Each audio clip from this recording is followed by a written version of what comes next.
ये इस सीरीज का एपिसोड 2। अगर इसके पहले का एपिसोड नहीं देखा तो डिस्क्रिप्शन और आई बटन में लिंक मिल जाएगा, वहां से देख सकते हैं। इस एपिसोड की शुरुआत वहीं से होती है जहां पर पिछला एपिसोड खत्म हुआ था, यानी कि जब वू ने रेबेल फोर्सेस के बेस के बारे में पता कर लिया था। ली वापस एम्परर के पास आता है और उसे बताता है कि रेबेल कैंप आरती डिजर्ट के ब्राइन लेक में, जिससे कि मैजिक का इस्तेमाल करते हुए छिपाया गया है। एम्परर पूछता है तुम्हारी तहकीकात में कुछ पता चला? वो बताता है कि रेबेल फोर्स लीपा कैसल में आगे आने वाले 3 दिनों के अंदर हमला करने वाले, वो भी एक सरप्राइज अटैक, जिसमें कि शायद लीपा कैसल के लॉर्ड यानी कि काउंट रोमन भी शामिल है। एम्परर कहता है अच्छा ऐसी बात है, ठीक। अब तक मैंने कई सारे एडवेंचरर्स को भेजा है पर तुमने सही जानकारी ला कर दी, कम से कम मुझे तो ऐसा ही लगता है। इसी वजह से एल्ड्रेड के साथ जाओ और कैसल को डिफेंड करने की कोशिश करो, वो भी वेस्ट में। वो इस फाइनल ऑर्डर को एक्सेप्ट करता है। वहीं दूसरी तरफ अभी तक न्यू वर्ल्ड गिल्ड और फिनिक्स गिल्ड एक साथ हो चुके थे, जहाँ लीपा कैसल के साउथ में उन दोनों का क्वेस्ट था और वहीं दूसरी तरफ वू का क्वेस्ट वेस्ट में था। वू के लिए ये एक अच्छा मौका था लाइव स्ट्रीम करने का, क्योंकि ये एक मेन सिनेरियो क्वेस्ट था। इसी वजह से वो कम्युनिटी में इसकी पोस्ट कर देता है। और अब वो दिन आता है जिस दिन रेबेल फोर्स का हमला होने वाला है। वो पूरी तरह से तैयार था।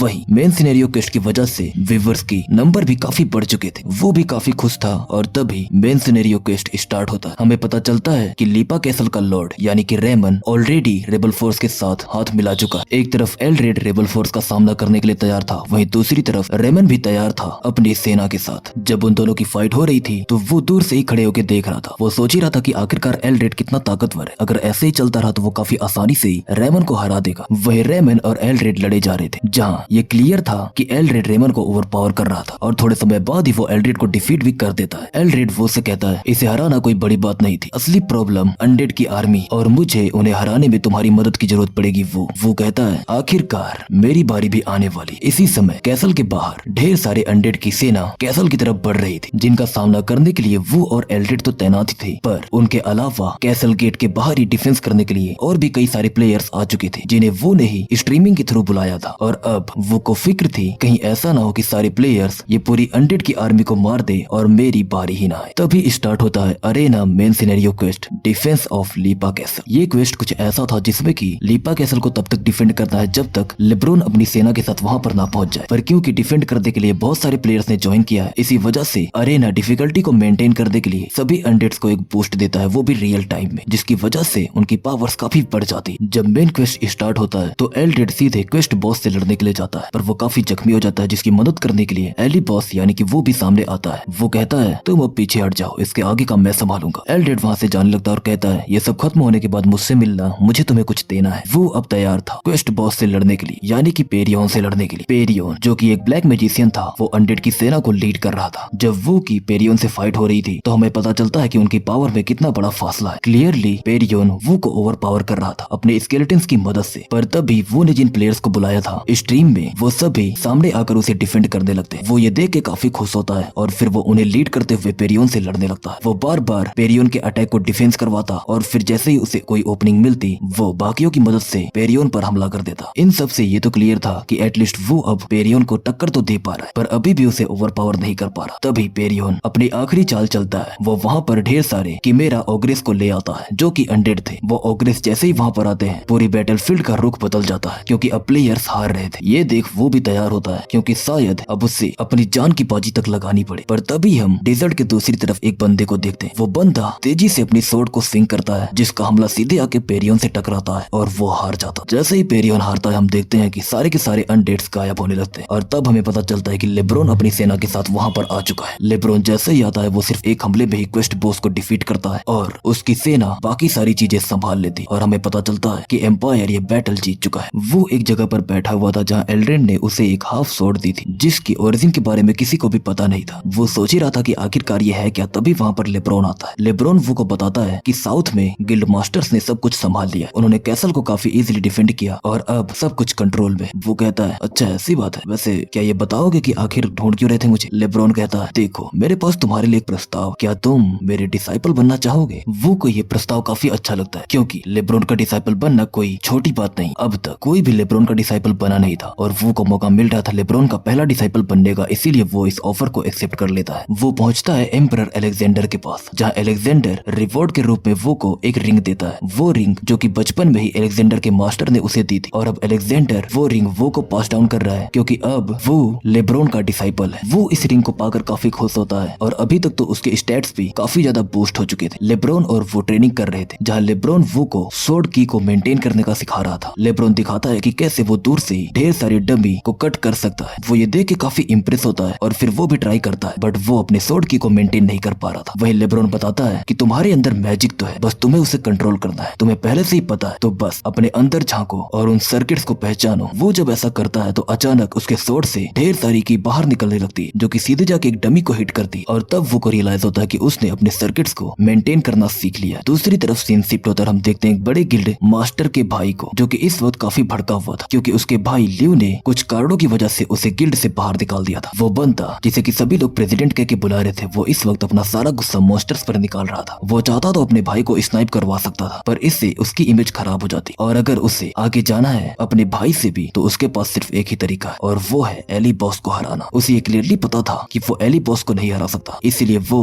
बंदा एक ग्रुप को हायर करता है जिसका नाम क्लियर है, जो कि एली बॉस को ह्यूमिलेट कर सके। सीन शिफ्ट होकर हम देखते हैं वो को जो कि इस वक्त अपनी नई सीखी गई टेक्निक की प्रैक्टिस कर रहा था। ढेर सारे मॉन्स्टर्स को हंट करते हुए वो काफी इजीली उन सभी मॉन्स्टर्स को डिफीट करता है, और अब वो सोच ही रहा था कि अब जब मेन सिनेरियो क्वेस्ट खत्म हो चुका है और जब तक अगला सिनेरियो क्वेस्ट आना चाहे तब तक मैं करूँ क्या। इसीलिए वो डिसाइड करता है एक मास्ट कॉम्बैट की रियल वर्ल्ड में केल नाइक कंपनी के बॉस को जाकर वो का ही प्रपोजल बताता है, जिसमें कि सभी प्लेयर्स मास्क लगाकर कॉम्बैट करेंगे और ये एटलीस्ट 1 साल तक तो चलेगा, जिससे कि कंपनी को काफी फायदा होगा। और क्योंकि अगर प्लेयर्स मास्क लगाएंगे तो बड़े बड़े प्लेयर्स भी इसमें एंटर हो सकते हैं बिना किसी अपनी रेपुटेशन को खतरे में डाले। ये आइडिया नाइक एंटरटेनमेंट कंपनी को काफी अच्छा लगता है, इसी वजह से वो इसकी मंजूरी दे देता है। जब ये मास्क कॉम्बैट स्टार्ट होता है तो 5-6 मास्क वाले प्लेयर्स एली बॉस से लड़ने के लिए आते हैं। एली बॉस को लग रहा था कि ये सब उसके फैंस हैं, बट असली में वो ड्राइवर्स थे। ड्राइवर्स वो प्लेयर्स होते हैं जो कि लो लेवल आईडी वाले प्लेयर्स को लेवल अप करने में मदद करते हैं, जबकि उनकी रियल आईडी काफी हाई लेवल की होती है। वैसे तो एली बॉस उन्हें काफी इजीली डिफीट करता है और तभी एक और बंदा आता है। एली बॉस को लगता है कि ये भी ड्राइवर ही होगा, बट असल में वो उसका फैन निकलता है। वो बंदा एली बॉस से सेल्फी लेता है और फिर एक्सेप्ट करता है कि वो एटलीस्ट ड्राइवर है, क्योंकि अगर वो ऐसा नहीं होता तो यहाँ पर आता नहीं, जिसकी वजह से वो को अपने फैन यानी कि उस ड्राइवर को पीट कर सुधारना पड़ता है। वो काफी इजीली उसे हराता है, वो भी सिर्फ एक पंच में। वहीं वो ड्राइवर एक्सेप्ट करता है कि आगे से वो ये सब बंद कर देगा। वो उसे मारता नहीं और उससे बात करने लगता है ताकि वो ड्राइवर्स के बारे में और भी जानकारी इकट्ठा कर सके। वहीं वो ड्राइवर बताता है कि आमतौर पर ये काम करके मुझे महीने के $50,000 मिल जाते हैं, क्योंकि मैं लोगों की आईडी को एक अच्छा खासा बूस्ट दे देता हूँ। ऑल्दो मुझे इसमें काफी मेहनत करनी पड़ती है क्योंकि एक आईडी में ही मुझे 3 दिन लग जाते हैं। वो कहता है कोई बात नहीं, मैं समझता हूँ। वही वो ड्राइवर कहता है वैसे पता है एली बॉस, तुम चाहो तो स्ट्रीमिंग के अलावा भी और काम करके काफी अच्छे खासे पैसे बना सकते हो। खैर मुझे तुम्हें कुछ एक जरूरी बात बतानी है, क्या तुम ये स्ट्रीम का माइक ऑफ करोगे? वो जब ऐसा करता है तो वो ड्राइवर बताता है कि चाइना में एक स्ट्रीमर है जिसे तुमसे काफी प्रॉब्लम है और उसने तुम्हें स्नाइप करने के लिए एक ड्राइवर को ढूंढा है जो कि काफी टॉप का ड्राइवर है जिसका नाम क्लियर है। वो ये सुन के काफी हैरान होता है क्योंकि आखिरकार कोई चाइना का बंदा उसे क्यों स्ट्रीम स्नाइप करना चाहेगा। वो उस ड्राइवर को थैंक्स बोलता है और कहता है मेरे पास तो तुम्हें बताने के लिए कुछ है भी नहीं, जिस पे वो ड्राइवर कहता है कोई बात नहीं, मैं तो तुम्हारा फैन हूँ, इतना तो कर ही सकता था। दूसरी तरफ हमें पता चलता है कि प्रेसिडेंट ने अभी तक क्लियर को हायर कर लिया था, जो कि अपनी रियल आईडी से एली बॉस को हंट करने के लिए नहीं जा रहा था, बल्कि उसके लिए वो एक 140 लेवल की आईडी लेकर जाता है ताकि वो को चैलेंज कर सके। वो जब ऐसे ही रास्ते में जा रहा था तो एक बंदा उसके सामने आता है जो सीधे आईडी डिलीशन की बिट रख देता है। वो पहले उस बंदे के सारे आइटम्स को कैलकुलेट करता है, जहाँ उसे पता चलता है कि अगर सब कुछ बेच दिया जाए तो उसे 5000 गोल्ड मिलेंगे, जो कि वो के लिए काफी थे। इसीलिए वो दोनों ये बिट के लिए राजी हो जाते हैं। जब उनकी फाइट स्टार्ट होती है तो वो बंदा 2 शॉट्स का इस्तेमाल करता है। ये देखकर वो समझ जाता है कि क्लियर भी 2 शॉट्स का इस्तेमाल करता है, इसका मतलब ये क्लियर ही। वो कहता है हे तुम क्लियर हो ना, खैर ये बताओगे कि आखिरकार एक चाइनीज प्लेयर मुझे टारगेट क्यों कर रहा है? क्लियर कहता है इससे फर्क क्या पड़ता है, मुझे तो बस पैसे से मतलब है। वो कहता है क्यों, तुम्हें नहीं पता? खैर वैसे भी जो मुझे टारगेट कर रहा है वो इस वक्त मेरी ये स्ट्रीम जरूर देख रहा होगा, तो मैं बस उससे ये पूछना चाहता हूँ कि क्या वो किसी ताकतवर को नहीं भेज सकता था? मैं देख कर ही बता सकता हूँ कि तुम कितने कमजोर हो। खैर तुम अगर 2 शॉट का इस्तेमाल कर रहे हो तो तुम्हारे सामने मैं भी 2 शॉट्स का ही इस्तेमाल करूंगा। वो भी डुअल शॉट्स का इस्तेमाल करते हुए क्लियर के सारे हम लोग को काउंटर किए जा रहा था। उनकी फाइट काफी टाइम तक चलती है, but end of the day वो क्लियर को काफी बुरी तरह हरा देता है, जिसके बाद क्लियर के सारे आइटम्स वो के हो जाते हैं। इधर स्ट्रीम देख रहे जब उस प्रेसिडेंट को ये बात पता चलती है तो वो काफी भड़कता है और कहता है मुझे कैसे भी करके इस बंदे को खत्म करना है। इधर दूसरी तरफ नाइक एंटरटेनमेंट अब टीवी पर एक प्रोग्राम लॉन्च करने वाली थी, यानी कि द मास्क कॉम्बैट का, जिसमें कि बड़े बड़े गिल्ड्स के मेंबर्स मास्क लगाकर कॉम्बैट करते और अगर वो हार जाते तो उन्हें अपना मास्क हटाना पड़ता। हर एक मैच में लगभग 8 कॉम्बैट्स होते हैं और जो कोई भी 8 कॉम्बैट को जीतता उसे एक थ्रोन मिलता। वो उस थ्रोन को लेकर जाके अगले कॉम्बैट वाले थ्रोन से लड़ता और जो उन दोनों में से जीतता उससे वहां का किंग माना जाता। कुछ इसी तरह से नाइक एंटरटेनमेंट का ऑनर और भी ढेर सारे रूल्स ऐड करता है जो कि काफी फैसिनेटिंग फैसिनेटिंग थे, किल को भी ये अच्छे लगते हैं और ये बात चारों तरफ फैला दी जाती ताकि बड़े बड़े प्लेयर्स इसमें पार्टिसिपेट कर सके। वहीं न्यू वर्ल्ड गिल्ड के भी पास ये खबर जाती है और वो भी इसमें पार्टिसिपेट करते हैं। दूसरी तरफ हान, जिसके डैड ने वो के डैड को धोखा दिया था, उसे भी इस बात का पता चलता है और उसे एक मौका मिलता है फेमस होने का। इसी वजह से वो भी इसमें पार्टिसिपेट करता है। वहीं वो को भी पता था कि उसका टीवी डेब्यू होने वाला है। वो देख ही रहा था कि आखिरकार कौन कौन से पार्टिसिपेंट्स इसमें हिस्सा लेने वाले हैं और तभी वहाँ उसे हान की कंपनी का नाम दिखता है, जो देख के वो काफी खुश होता है क्योंकि उसे मौका मिल रहा था बदला लेने का। वो खुशी के मारे चिल्ला पड़ता है और तभी वहाँ पर यंगसेन आता है और बताता है, ए तुम्हें पता नहीं है तुम इस घर में अकेले नहीं रहते हो। खैर मुझे तुम्हें कुछ बताना है, तुम्हें वो कनकन याद है और उसका वो बेटा जो कि अपने घर से भाग गया था। मैंने उसे एक बर्फीली जगह में देखा था, फ्रोस्ट कैनियन में। उसे मैंने काफी कुछ खाने को दिया बट वो मेरी बात सुन नहीं रहा था, इसी वजह से मैं उसे अपने साथ नहीं ला पाया। पर हाँ, अगर तुम उसे ढूंढना चाहते हो तो वहाँ पर जा सकते हो। वो को ऑलरेडी इसके बारे में पता था, इसी वजह से वो उस बर्फीली जगह पर चला जाता है कैनकन को ढूंढने के लिए। दूसरी तरफ पियोनियर गिल्ड का लीडर और उसके कुछ मेंबर्स ऑलरेडी उस ऑर्क यानी कि कैनकन को ढूंढ रहे थे और उसके लिए उनके पास अपने कुछ रीजंस थे। वो लोग आगे जा ही रहे थे कि तभी उन्हें वो यानी कि एली बॉस दिखता है। वो एली बॉस के काफी बड़े फैन थे। वो उसके पास जाते हैं और उससे बातें करके उसे अपना दोस्त बनाने लगते हैं। वो पांचों के पांचों वो को अपने फ्रेंड में ऐड करते हैं। वही वो भी इसके लिए राजी हो जाता है। फिर वो पूछते हैं कि तुम यहाँ पर क्यों आए हो, जिसपे वो यानी कि एली बॉस बताता है कि वो कैनकन को ढूंढने के लिए यहाँ पर आया है। वही उन पांचों को भी उसे ही ढूंढना था, इसी वजह से वो सब मिलकर उसे ढूंढने लगते हैं। आगे चल के एक मॉन्स्टर से उनकी फाइट होती है जिसमें कि पियोनियर गिल्ड के लोग ही लड़ रहे थे। वो देखता है कि इनकी सिंकिंग काफी खतरनाक है और हो सकता है कि हान और उसके लोगों की सिंकिंग भी ऐसी हो, इसी वजह से उसे और ताकतवर होना पड़ेगा। वो को पता था कि एक टीम के साथ लड़ना काफी फायदेमंद होता है, पर क्योंकि वो हमेशा अकेला रहता है इसी वजह से वो उनसे कहता है मैं सोलो हंटिंग के लिए जा रहा हूँ, अगर आगे सब ठीक रहा तो जरूर मिले। वो कैनकन को ढूंढ रहा था चारों तरफ कि तभी पहाड़ों पर ही एक बड़ा सा ब्लास्ट होता है जो कि मैजिक का ब्लास्ट तो बिल्कुल भी नहीं था। इसी वजह से वो समझ जाता है कि यहाँ पर कोई बॉस मॉन्स्टर फाइट हो रही है। वो जब उस तरफ पहुंचता है तो उसे पता चलता है कि बॉस मॉन्स्टर से इस वक्त कैनकन लड़ रहा है। कैनकन जो कि कौन का काफी अच्छा दोस्त था, इसी वजह से कैनकन कौन और वो को पहचान जाता है। वो पहले बॉस मॉन्स्टर को क्लियर करने के लिए आगे बढ़ता है और कैनकन के साथ मिलकर उसे डिफीट कर देता है। वही दूसरी तरफ कौन पूछता है, कैनकन आखिरकार तुम अपनी ट्राइब से भाग क्यों गए? क्या ऐसा इसलिए क्योंकि ट्रेनिंग बहुत ज्यादा हार्ड थी? कैनकन बताता है ट्रेनिंग तो हार्ड थी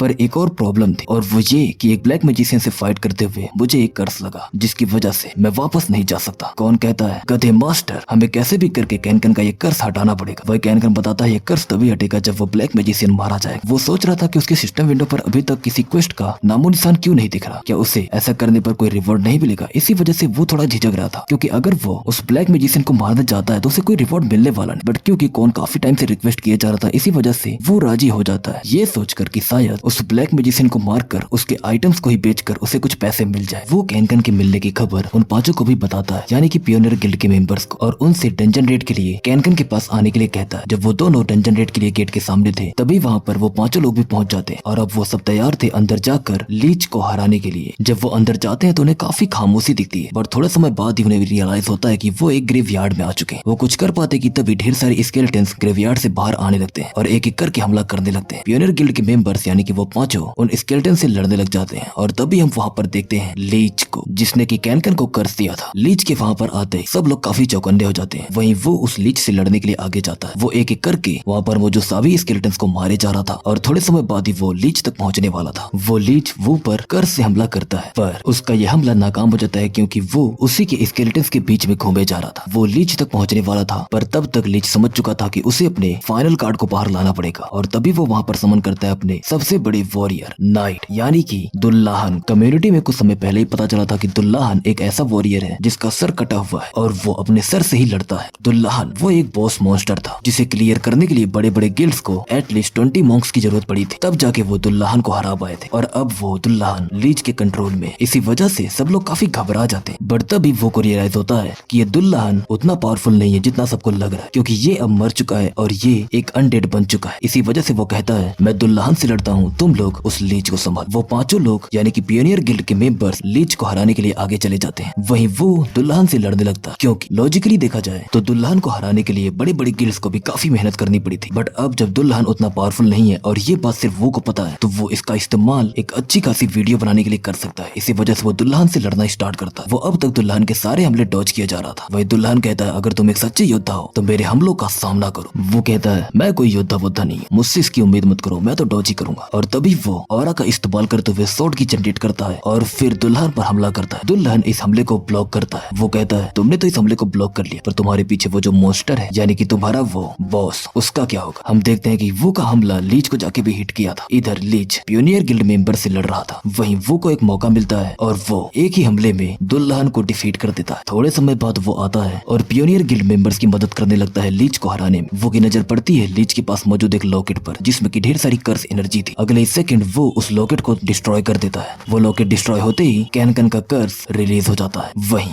वो काफी आसानी से उस लीच को भी हरा देता है। पियोनियर गिल्ड मेंबर्स वो की वजह से काफी इंप्रेस हुए थे क्योंकि उसने सिर्फ दुल्हन को हराया ही नहीं बल्कि लीच को हराने में भी उसकी मदद की। वहीं कैनकन भी अब खुश था और उसे समझ में आ रहा था कि आखिरकार उसके पिता इंसानों से इतना अच्छा बर्ताव क्यों करते हैं, क्योंकि हर इंसान एक जैसा नहीं होता। थोड़े समय बाद हम देखते हैं कि कैनकन दोबारा ब्लैक फॉरेस्ट में वापस जा रहा है जहाँ पर उसका क्लैन और पिता रहते हैं। कैनकन कहता है, कौन, तुम्हारा और तुम्हारे मास्टर का मेरे ऊपर काफी बड़ा एहसान है, तो अगर ब्लैक फॉरेस्ट में कभी आना हुआ तो मुझसे जरूर मिलना। कौन कहता है, जरूर, आखिर तुम हमारी दोस्त हो, और हाँ थोड़ा संभल कर जाना, जल्द ही मैं अपने इस गधे मास्टर के साथ तुमसे वहीं मिलूंगा। कैनकन वहाँ से चला जाता है। वो कहता है, तो अब आइटम्स को बांटने की बारी। वो देखता है कि पियोनियर गिल्ड के मेंबर्स आइटम्स को लेके झगड़ रहे थे कि आखिरकार ये रेयर आइटम लेगा कौन। उन दोनों में काफी तकरार थी। तभी एक बंदा आता है और उन दोनों को पीट कर वहाँ से ले जाने लगता है। वहीं वो के साथ जो बंदा था वो इस बर्ताव के लिए माफी मांगता और कहता है, ये लो। वो पूछता है, तुम इसे मुझे क्यों दे रहे हो, जिसपे वो बंदा बताता है, वेल बेसिकली देखा जाए तो सारा काम तुमने ही किया, हम तो बस तुम्हें देखे ही जा रहे थे, और वैसे क्या मैं तुमसे ये रिंग खरीद सकता हूँ, मैं इसके लिए तुम्हें 20,000 गोल्ड दूंगा। अब वो तो पैसे का ही भूखा है, इसी वजह से वो उसे रिंग को भेज देता है जिसकी वजह से 20,000 गोल्ड मिलते हैं। 20,000 गोल्ड मतलब कि $20,000, जो पाके वो काफी खुश होता है। अब उसके पास आइटम्स के रूप में ब्लैक मैजिशियन का सिर्फ वो ब्रेसलेट था जो कि एक रेयर आइटम। वो सोचता है इसका इस्तेमाल सिर्फ लिविंग बींग्स ही कर सकते हैं, पर ये उनकी एचपी को 20% तक कम कर सकता है। तभी वहाँ पर केट नाम का एक लड़का आता है जो कि पियोनियर गिल्ड के ही मेंबर था। केट कहता है, एक्सक्यूज मी। वो कहता है, मैं तुम्हें रिफंड नहीं देने वाला। ओ अच्छा, तुम हो केट। वही केट कहता है, माफ करना ऐसे आने के लिए, पर क्या तुम हमें ज्वाइन करोगे? मुझे लगता है कि अगर हम साथ में एडवेंचर करें तो ये काफी कमाल का हो। वो सोचता है, तो ये चाहता है कि मैं इसकी गिल्ड को ज्वाइन करूं। वेल मैं करना तो चाहता हूँ पर करूंगा नहीं। केट कहता है, रुको, मुझे लगता है कि मैंने कुछ ज्यादा ही जल्दी कर दी। ऐसा मुझे फील हो रहा है कि तुम ना कहने वाले हो, इसी वजह से मैं अगली बार तुम्हें ये प्रस्ताव दूंगा, क्योंकि अगर तुम्हारे जैसा कोई ताकतवर इंसान अभी तक किसी गिल्ड में नहीं है तो जरूर इसके पीछे कोई ना कोई तो कारण होगा। अगर भविष्य में तुम किसी गिल्ड को ज्वाइन करने के बारे में सोचो तो हमारे गिल्ड को जरूर कंसीडर करना। ये कहने के बाद ही पियोनियर गिल्ड के मेंबर्स वहाँ से चले जाते हैं। रियल वर्ल्ड में यंग सिंह खाते हुए पूछता है, वो कोलेसियम में इस वक्त तुम्हारा रैंक क्या है? वो बताता है,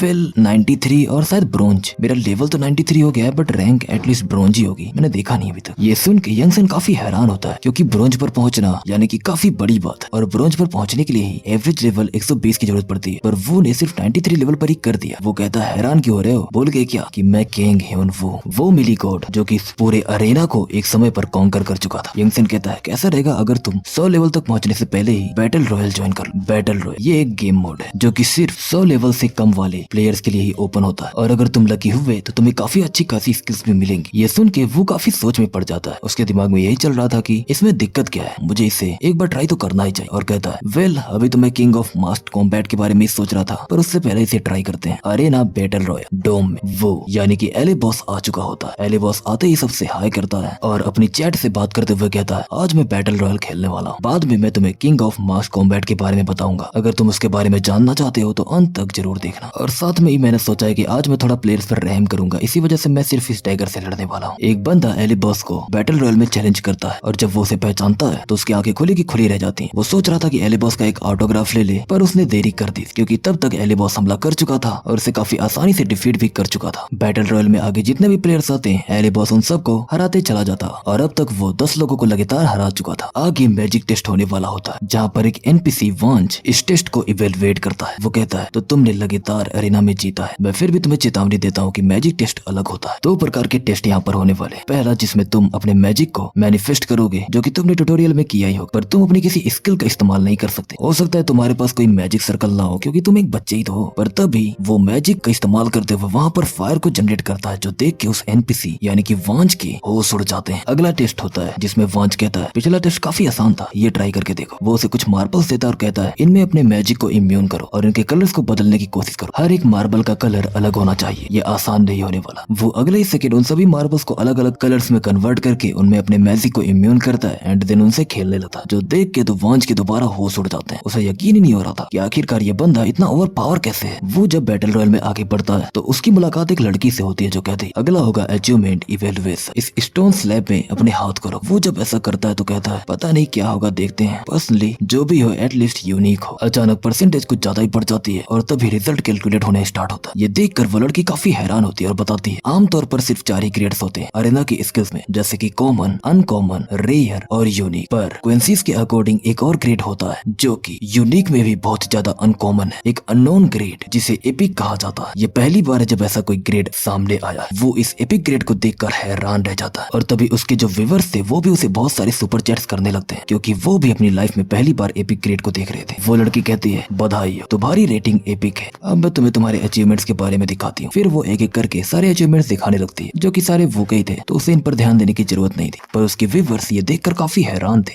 वो शर्माने लगता है क्योंकि पूरी चैट उसकी तारीफ कर रही थी। बैटल रॉयल में आगे जब रैंकिंग दिखाई जाती है तो वो फर्स्ट पर था, उसका टोटल स्कोर एपिक था और रिवॉर्ड उसकी इन्वेंट्री में ऐड कर दिया गया था। सीन शिफ्ट होता हम देखते हैं वो को एक फॉरेस्ट पे, जहाँ वो कहता है मैं तुम सबको बताता हूँ किंग ऑफ मास्ट कॉम्बैट के बारे में जिसकी इंतजार तुम अभी तक कर रहे हैं। किंग ऑफ मास्ट कॉम्बैट एक ऐसा कंपटीशन है जिसमें फेमस अरेना प्लेयर्स मास्क पहनकर एक दूसरे से लड़ेंगे। तुम गेस कर सकते हो कि उस मास्क के पीछे है कौन, पर हम तुम्हें ये बताएंगे क्योंकि उनकी आइडेंटिटी छिपाना ही हमारा काम है। स्किल्स, क्लासेस, फेमस प्लेयर्स, इन सब की इन्फॉर्मेशन ऑलरेडी पब्लिक में अवेलेबल है, तो तुम अंदाजा तो लगा ही सकते हो कि आखिरकार अपोनेंट है कौन। पर क्योंकि तुम्हें पूरी तरह से ये नहीं पता कि आखिरकार तुम्हारा अपोनेंट है कौन, इसी वजह से तुम्हें एक नई स्ट्रेटजी का इस्तेमाल करना पड़ेगा। तुम्हें पूरी तरह से सतर्क रहना पड़ेगा और प्योर स्किल पर निर्भर रहना पड़ेगा। और उससे भी बड़ी बात, इसका अंदाजा लगाने में तो और मजा आएगा कि आखिरकार वो फाइटर है कौन। इसकी स्ट्रीमिंग जल्द ही चालू होगी और हर फ्राइडे को होगी। इसमें 8 पार्टिसिपेंट्स होंगे और ये बिल्कुल टूर्नामेंट के स्टाइल की तरह होगा। हमने ये अभी तक डिसाइड नहीं किया है कि प्राइस क्या होगा, पर मैं सोच रहा हूँ कि मेरा ऑटोग्राफ और एक कांग्रेचुलेशन वीडियो ये कैसा रहेगा। पूरी चैट इस पे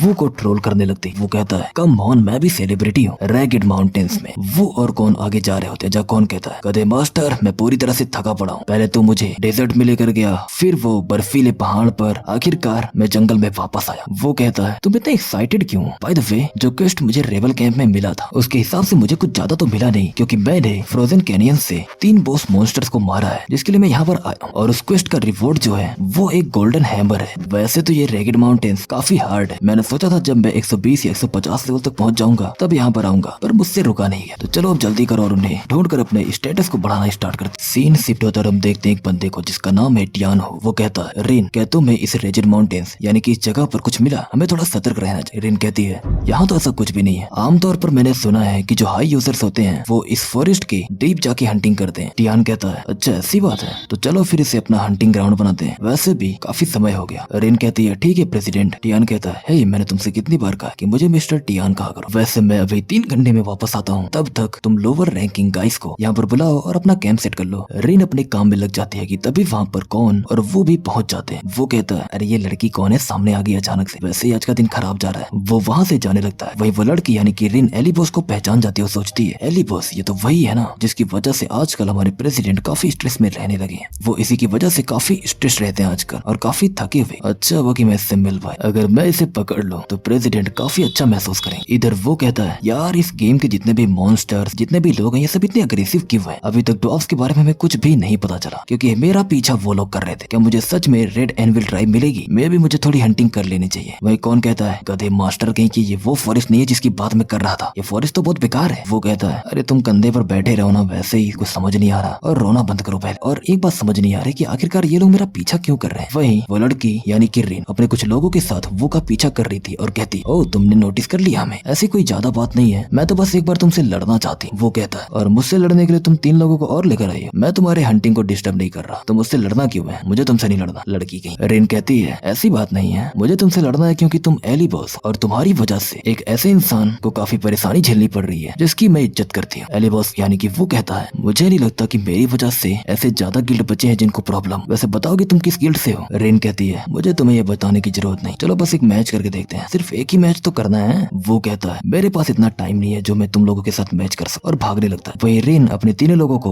वो को पकड़ने के लिए उसके पीछे भेज देती है। वो भागते हुए सोच रहा था इस जगह पर जो भी प्लेयर्स आते हैं उनके एवरेज लेवल 150 होते हैं, इवन मैं भी 4 150 लेवल के प्लेयर्स को हैंडल ना कर पाऊं। आखिरकार ये मेरे साथ ही हमेशा क्यों होता है? जब मैंने अरेना खेलना स्टार्ट नहीं किया था उससे पहले मैं एक दूसरी गेम में एक रैंकर था। एक बड़े से गिल्ड ने मुझे स्काउट करने की कोशिश की पर मैंने मना कर दिया क्योंकि मुझे अकेले खेलना पसंद है, मैं किसी गिल्ड द्वारा रिस्ट्रिक्ट नहीं होना चाहता था। पर मना करने के बाद काफी अजीब अजीब चीजें होने लगी। मेरा पीछा प्लेयर किलर्स करने लगे, मेरी हंटिंग हर बार इंटरप्ट होती, इवन फोरम पर मेरे बारे में काफी हेट पोस्ट भी होती। गिल्ड हमेशा मुझ पर हमला करता और मैं हमेशा उनसे अपना अपना पीछा छुड़ाने के बारे में सोचा करता। एक ऐसा गेम जिसे एक समय पर खेलने में मुझे अच्छा लगता था, मजा आता था, उसकी वजह से मैं सिर्फ स्ट्रेस्ड रहने लगा और फिर मैंने दोबारा उस गेम में कभी लॉगिन ही नहीं। वो रुक जाता है। वही रिन कहती है, अब क्या, अब भागोगे कहाँ, पीछे तो भागने की कोई जगह ही नहीं। वो कहता है, प्लेयर किलर्स जो कि मुझे मारना चाहते हैं और एक गिल्ड हंटिंग ग्राउंड, ये सब सोच कर ही मुझे कुछ ऐसा याद आ रहा है जिससे मुझे नफरत है। उस वक्त और इस वक्त में बस यही फर्क है कि मेरी जिंदगी इस अरेना पर डिपेंड करती। वो कहता है, आ जाओ, आजमा लो मुझे, चलो देखते हैं कि आखिरी तक कौन बचता है। एक बंदा कहता है, मिस रिन, क्या मैं इससे अकेले लड़ सकता हूँ? एक बार सोच के देख, ये अभी 100 लेवल पर भी नहीं, और अगर इसे 4 150 लेवल के प्लेयर्स डिफीट करे तो कितनी शर्म की बात होगी। इसी वजह से मैं इससे अकेले लड़ना चाहता हूँ। रिन सोचती है, ये सही बोल रहा है, वैसे भी जिन हमारे गिल्ड के टॉप 5 वॉरियर्स में से एक है, तो एली बॉस तो इसके सामने टिक नहीं सकता और कहती है, ठीक है, बस हारना मत। सेन वो पर हमला करने के लिए आगे बढ़ता और कहता है, मैं तुम्हें सिर्फ एक ही हमले में खत्म करूंगा। वो पर हमला होने ही वाला, पर तभी वो इस्तेमाल करता है लेब्रोन स्टाइल सोर्ड ऑरा को, यानी कि वेपन ब्रेकर, जिसके सिर्फ एक हमले में ही वो सेन के सोर्ड को कट करके रख देता है और कहता है, क्या हुआ, काफी हैरान लग रहे हो। खैर, हैरान होने के लिए अभी बहुत सारी चीजें हैं। वो सेन को उठाता है और दूर फेंक देता है। वो अभी सोच ही रहा था कि आखिरकार ये कौन सा गिल्ड है जो इस तरह से लड़ता है, और तभी वो कहता है, याद आया मुझे, कहीं तुम लोग ब्लैक स्कल गिल्ड से तो नहीं हो। रिन हैरान थी और सोचती है, सेन हार गया, आखिर कैसे? अगर ये सेन की स्वॉर्ड को ऐसे तोड़ सकता है तो जरूर ये अपनी असली स्किल छिपा रहा है। वो कहता है, अरे आगे और तुम लोग हमला करोगे या फिर मैं ही आऊँ तुम्हारे पास? रिन कहती है, वी सब जल्दी से फॉर्मेशन तैयार करो और उसे हमला मत करने देना। वो उन पर हमला करने के लिए आगे बढ़ता है। वो एक एक करके उन दोनों पर इतने हमले करता है कि उन दोनों के लिए वो के हमलों को काउंटर करना काफी मुश्किल होता है। पर वो के लिए भी ये काफी परेशानी वाली बात थी, क्योंकि वो दो लगभग 150 लेवल के प्लेयर से लड़ रहा था। वो दोनों वो को ओवरपावर करने लगते हैं और उसे पीछे धक्का देते हैं। तभी मैजिक का अटैक करा जाता है, पर वो सोर्ड ऑरा का इस्तेमाल करते हुए उस मैजिक अटैक को भी डिफेंड कर जाता है। हमें पता चलता है कि रिन ने ये मैजिक अटैक किया था। ये हमला देखकर वो समझ चुका था कि सबसे पहले उसे इस लड़की को ही ठिकाने लगाना पड़ेगा, क्योंकि यही असली डैमेज डीलर है। अगर इस लड़की को ठिकाने लगा दिया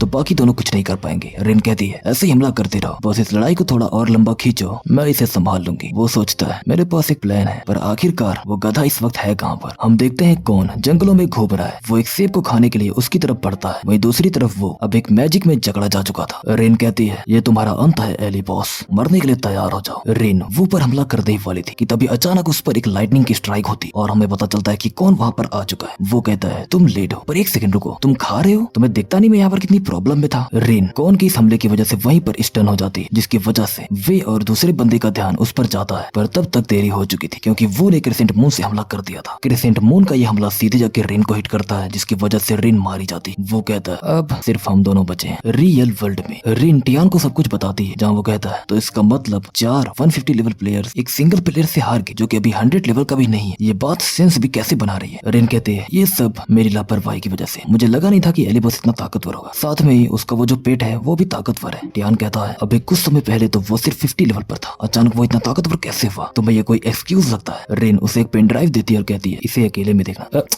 मेरा मतलब कि वो टियान को एक पेन ड्राइव देती है जिसमें उसने सब कुछ रिकॉर्ड करके रखा था, ताकि टियान बाद में सब कुछ अकेले देख के समझ सके कि आखिरकार एली बॉस को हराना इतना मुश्किल कैसे है। सीन शिफ्ट होकर हम देखते हैं कि वो हंटिंग करते वक्त ही किम से बात कर रहा था। वो रिन के बारे में किम से पूछता है, वहीं किम सोच में पड़ जाता है कि आखिरकार ऐसा कौन सा गिल्ड है जिसके गिल्ड मास्टर की सेक्रेटरी एक लड़की हो और वो एक मेज भी हो। तभी उसे एक गिल्ड का नाम याद आता है, यानी कि आइसिस, जिसे टियान लीड करता है। पब्लिकली वो एक स्ट्रीमर है, पर साथ में वो गेमिंग मार्केट प्लेस का सीईओ भी। देखा जाए तो वो 2 नंबर का काम करता है, चीजों को बेचना और खरीदना। तो कह सकते हो कि वो कमीना इंसान। थोड़े समय बाद वो दोनों कुछ आगे होते हैं। वो कहता है, किम क्या तुम श्योर हो कि वो वही जगह है? किम कहता है, ये काफी अजीब बात है, मुझे पूरा यकीन है कि मैंने उसे यहीं पर देखा। तभी अचानक वाटरफॉल से कोई बाहर आता है। वो कहता है, रुको, मैं यहाँ पर सर गोल्डन हैमर से मिलने आया। वो बंदा कहता है, शायद तुम एडचैन की बात कर रहे हो। वो कहता है, आरती डिजर्ट में ब्लैक मैजिशियंस द्वारा उन्हें पकड़ लिया गया। वो बंदा कहता है, हाँ ये वही है, वैसे मेरा नाम है त्रिसा, मैं उन्हें बताता हूँ तुम सबके बारे में। तभी त्रिसा की नजर किम पर जाती है और कहता है, एक सेकेंड, इतना बड़ा बौना? किम कहता है, ओए मैं बौना नहीं हूँ। वो सभी लोग वाटरफॉल को क्रॉस करते हैं और अंदर जाते हैं, जहाँ उन्हें काफी बड़ा विलेज दिखता है जो कि ड्वार्फ्स का था। एडचान भी वहीं पर मौजूद था और कहता है, क्या बात है त्रिसा, आज यहाँ पर कैसे आना हो? त्रिसा कहता है, यहाँ पर 2 बड़े बड़े बौने आए हुए हैं, तुम्हें दिखता नहीं? एडचान कहता है, ओ अच्छा तुम, मैंने जितना जल्दी सोचा था तुम उससे जल्दी आ गए। वैसे तो तुमने इस क्वेस्ट को क्लियर कर ही दिया है, तो मैंने जो वादा किया था वो रिवॉर्ड तुम्हें दे देता हूँ। एडचान वहाँ पर कुछ वेपन्स लेकर आता और कहता है, इनमें से कोई एक चूज कर लो।